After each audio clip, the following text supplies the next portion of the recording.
Sometimes a blank page feels big. Not because it's big, but because it asks something from you. What are you going to make? Where do you start? And what if it just doesn't work?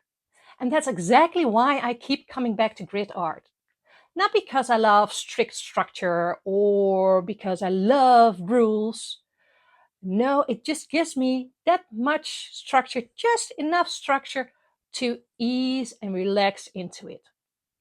And in this video, I want to show you what grid art actually is, why I use it so often, and how you can start using it immediately, even when you feel stuck and even when you don't see yourself as a creative.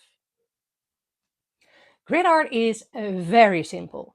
You just divide your paper into smaller sections, squares, rectangles, or maybe uneven shapes.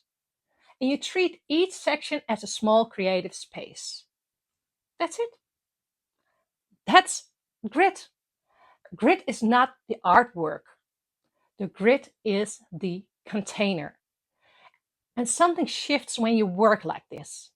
Instead of filling one big page, you're now just filling a small, teeny tiny square. And then another.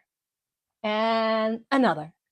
Or when you're like me, you just fill them up at the same time so you cannot really think about it. And suddenly the blank page isn't overwhelming anymore. It's manageable. I use grid art when I want to experiment with new materials, or if I don't know what to make, if I want to loosen up, or if I want to explore variations, if I need something mindful, or if I just want to test an idea without committing to one final piece. Because a grid gives rhythm. There's repetition, but no boredom. There's structure, but also freedom. And if one square doesn't work, it's just one square. The rest of the page just still holds. That takes off the pressure. That safety changes the energy completely. You can use this framework for almost anything. You can use it for watercolor. You can use it with collage papers or with ink or markers or a combination. You can make it abstract or you can make a landscape. You can only use patterns. This is how you do it. Step 1. Draw or tape a grid. You can measure it with a ruler or loose and freehand, what I usually do. Just don't overthink it. This is just your container. Step 2. Choose an anchor. This is important. It helps you focus and not getting overwhelmed by choices. It could be, for example, you choose a color family, you choose a shape, one material, combination of materials, a brush, or a theme. Limitation creates clarity. Step 3. Repeat with variation. Now move square by square and repeat your anchor idea. Maybe slightly change something each time or keep it the same. It's up to you. If your anchor is circles, you can use small circles, overlapping circles, circles with lines inside, circles in just one corner. The ideas are endless. You're not creating 9 different separate artworks. You're just exploring. Step 4. Observe instead of judge. Instead of asking, is this good?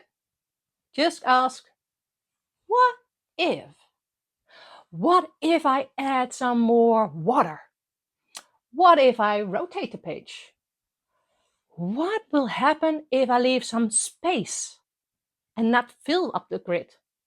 The grid becomes a kind of laboratory. Step 5. Let the page be a collection. At the end, don't search for the best square. Look for the whole page. It's a visual map of your exploration. And some parts will surprise you. Some parts feel quiet. Some parts are ugly. But yeah, that's just all part of it.